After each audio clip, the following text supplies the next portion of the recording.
You are not failing to change because you lack discipline. You're stuck because your mind is trying to protect something you're not even aware of.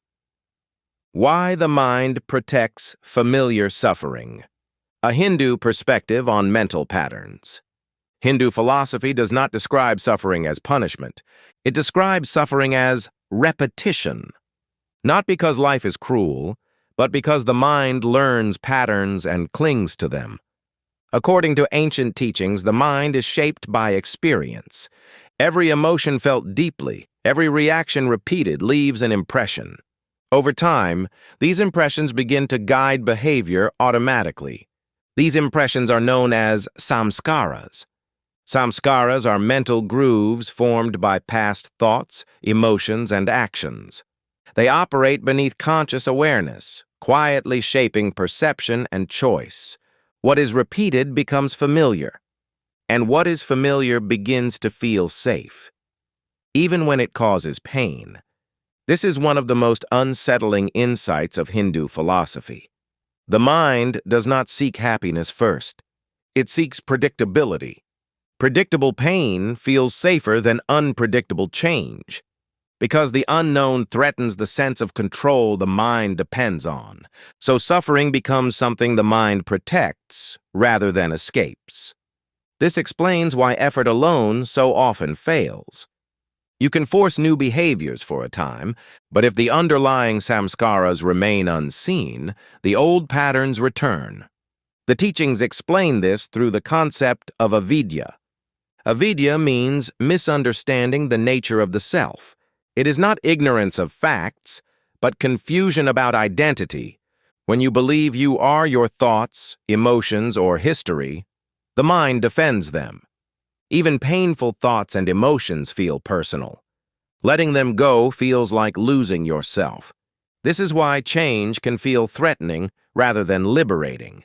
The mind interprets change as a loss of identity, and identity once formed resists disruption. From this perspective, karma is not fate. It is momentum, the continuation of mental habits through attention and repetition. Each reaction strengthens a pattern. Each identification feeds momentum. Over time, these patterns begin to feel inevitable. This is why people often say they are trying to change, but feel stuck. They are working at the level of behavior, while the real force operates at the level of identity and attention. Hindu philosophy teaches that freedom does not begin with force. It begins with awareness. What is clearly seen loses some of its unconscious power.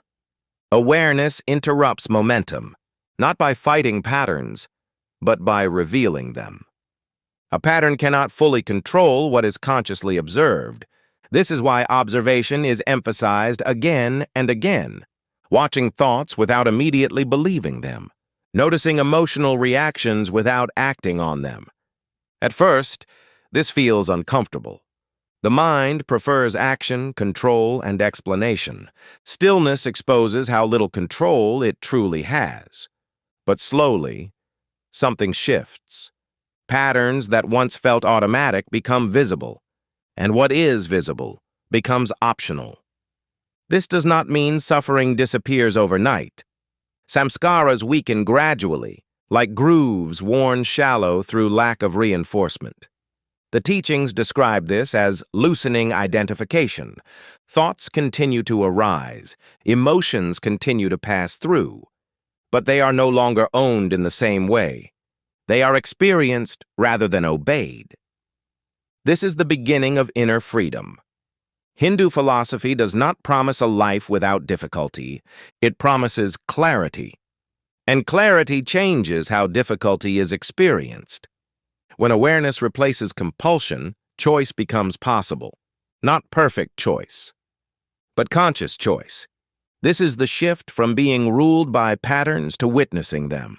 From being trapped in repetition to standing slightly apart from it.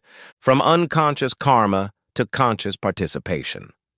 The mind may still prefer the familiar, but awareness introduces a pause, and in that pause, a different response can arise. This is why these teachings emphasize patience. Samskaras formed over years do not dissolve instantly, but every moment of awareness weakens their grip.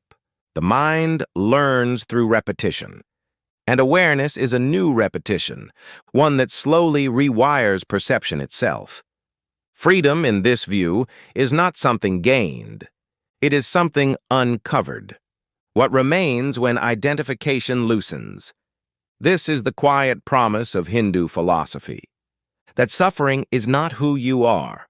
It is something the mind has learned to repeat. And what has been learned can, through awareness, be unlearned. Hindu philosophy goes further by explaining why awareness feels so difficult to maintain. The mind is not passive. It actively seeks objects to hold on to. Thoughts, emotions, memories, and roles become anchors. They give the mind a sense of structure. Without them, it feels exposed. This is why silence often feels uncomfortable. When external stimulation fades, patterns surface. Old emotions, unresolved thoughts, and habitual reactions rise into awareness. The teachings describe this not as failure, but as progress. What was previously hidden is becoming visible, and visibility is the beginning of transformation. The mind resists this stage strongly. It distracts, rationalizes, and seeks familiar loops, anything to avoid sustained observation. This resistance is not personal. It is mechanical. The mind is doing what it has learned to do. Hindu psychology describes this through the concept of kleshas. Kleshas are mental afflictions that distort perception. They include attachment, aversion, fear, and mistaken identity. These forces are not moral flaws. They are survival strategies carried too far. Each one reinforces the sense of a separate self that must be defended. Attachment forms when pleasure becomes identity. Aversion forms when pain becomes something to escape. Fear arises when impermanence is resisted. Together they keep the mind moving, seeking, avoiding, reacting. This movement feels like life, but it is actually conditioning. The deeper teaching is that the mind mistakes movement for existence. When movement slows, it fears disappearance, so it keeps creating noise. Awareness challenges this assumption. It introduces stillness, and stillness reveals that identity is less solid than it appears. This is why Hindu philosophy does not ask you to destroy the mind. It asks you to understand it. What is understood loses its authority. As awareness stabilizes, something subtle happens. The gap between stimulus and reaction widens. Choice begins to appear where compulsion once ruled. At first, this gap is brief, a moment of noticing before reacting, a pause before repeating a familiar response. But this pause is powerful. It interrupts karmic momentum, not by force, but by clarity. Over time, the mind begins to trust awareness. It learns that stillness is not annihilation. It is spaciousness. This is the shift from being driven by patterns to witnessing them, from living inside reactions to standing slightly apart from them, from unconscious repetition to conscious participation. Hindu philosophy emphasizes practice, not belief. Insight must be lived to be transformative. Otherwise, it becomes another concept the mind clings to. This is why repetition is important. Not repetition of habits, but repetition of awareness. Returning again and again to observation. Each return weakens identification. Each moment of noticing loosens the grip of old patterns. Gradually, the mind reorganizes around clarity rather than fear. This process is not dramatic. There may be no sudden awakening. Instead, there is a quiet reorientation. Suffering may still arise, but it no longer defines the self. It becomes an experience, not an identity. This is the freedom Hindu philosophy points toward. Not freedom from life, but freedom within it. The ability to respond rather than react. When awareness replaces compulsion, effort becomes intelligent.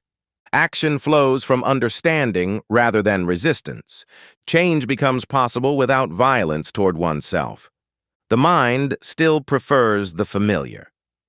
But familiarity loses its authority. It becomes one option among many.